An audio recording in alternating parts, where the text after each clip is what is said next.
Assalamualaikum warahmatullahi wabarakatuh. Mari kita belajar bahasa Sunda di kelas 5 dengan sumber buku paket, yaitu buku Yudhistira. Nah, sebelum belajar mari kita membaca doa terlebih dahulu dengan membaca basmalah. Bismillahirrahmanirrahim. Nah, sekarang persiapkan bukunya, yaitu yang ada di halaman 12. Sekarang kita akan membahas kalimah aktif, ya. Kalimah aktif adalah kalimah yang terdiri dari subjek, predikat, dan objek. Kalimah aktif adalah kalimah yang terdiri dari subjek, predikat, dan objek.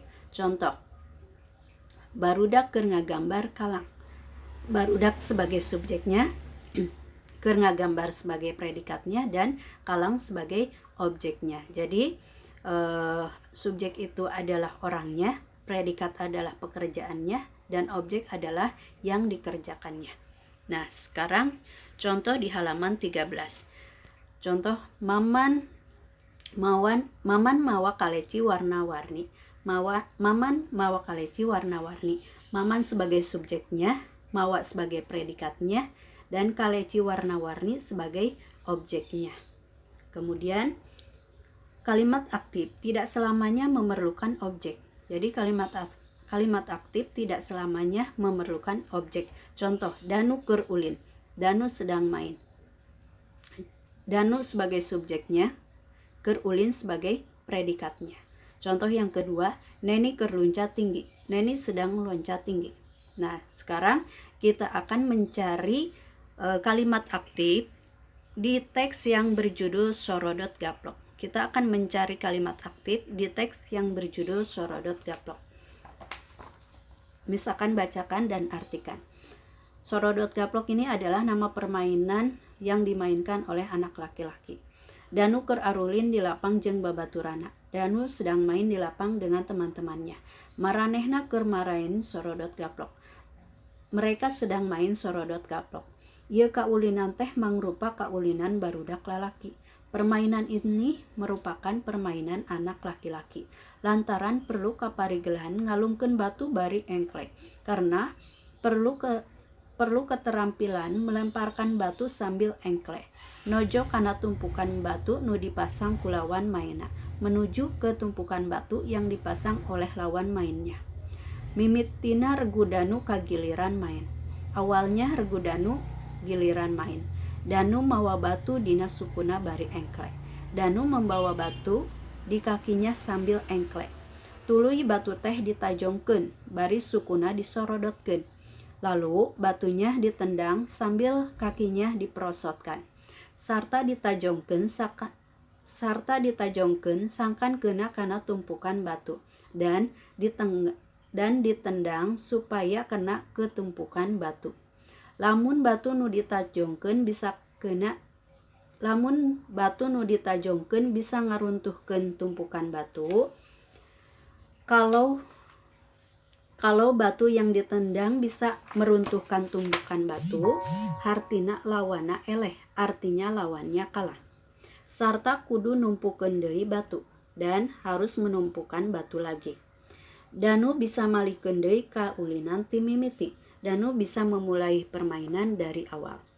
Hanjakal batu nu ditajongkeun ku Danu henteu keuna kana tumpukan batu, tapi batu yang ditendang Danu tidak mengena ke tumpukan batu. Nu main satuluyna diganti ku pamain regu lawan. Nah, yang main selamanya diganti oleh pemain dari regu lawan. Nah, dari teks cerita tadi kita akan mencari kalimah aktif. Kalimah aktifnya yaitu, silakan kalian tulis ya, yang ada di halaman 14. Tulis kalimah aktif yang ada di dalam teks tadi. Yang pertama adalah kata Danu keur arulin di lapang. Kalimah aktif yang pertama, Danu keur arulin di lapang. Silakan tulis. Yang kedua yaitu perlu kaparegelan ngalungkeun batu bari engklek. Contoh yang kedua, perlu kaparigelan ngalungkeun batu bari engklek. Kemudian yang ketiga, kalimat aktif yang ketiga, silakan ditulis.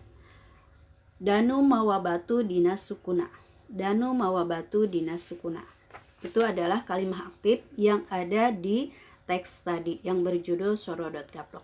Sekarang Miss akan menjelaskan tentang kecap barang. Kecap barang atau kata benda.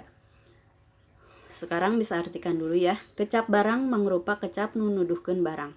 Jadi kata barang merupakan kata yang menunjukkan barang dan lain-lainnya yang dianggap barang seperti manusia, hewan, tumbuhan, tempat, dan lain-lainnya yang dianggap barang. Kata barang bisa dimulai dengan kata bilangan. Kata barang bisa dimulai dengan kata bilangan. Contoh di bawah ini. Contoh yang pertama, Maman mawa kaleci. Barudak arulin. Barudak arulin. Yang C, kalecina di wadahan kudanu. Jadi, kata Maman, kata barudak, dan kata kaleci adalah sebagai subjeknya. Ya, kata Maman, kata barudak, dan kata kaleci adalah sebagai subjeknya.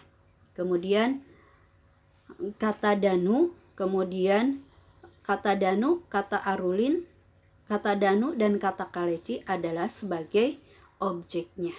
Ya, itu adalah kata barang. Kata kaleci dan kata danu adalah kata-kata barang.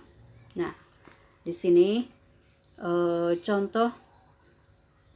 Kemudian kata barang atau kecap barang terbagi ke dalam dua, yaitu kata barang yang menunjukkan kecap barang atau kata benda ada dua macam. Yang pertama, kata barang yang menunjukkan barang nyata, contohnya buku, pulpen, kursi, meja, dan lain-lain. Yang kedua, yang menunjukkan barang tidak nyata, contohnya keterampilan, kepintaran, kesayangan, dan kesusahan. Nah, itu kata barang yang menunjukkan benda dan benda yang nyata dan yang tidak nyata. Itu saja, dan Miss minta latihannya kalian membuat kalimat aktif, bebas ya, bisa apa aja. Membuat 3 kalimat aktif dan contoh nama-nama barang atau benda. Silahkan ditulis di buku tulis dan boleh kalian bertanya ke orang-orang yang ada di rumah ya. Boleh ke ayah atau ke ibu dan juga ke saudara ya. Terima kasih Miss ucapkan. Silahkan ditulis di buku tulis dan Miss ucapkan terima kasih. Assalamualaikum warahmatullahi wabarakatuh.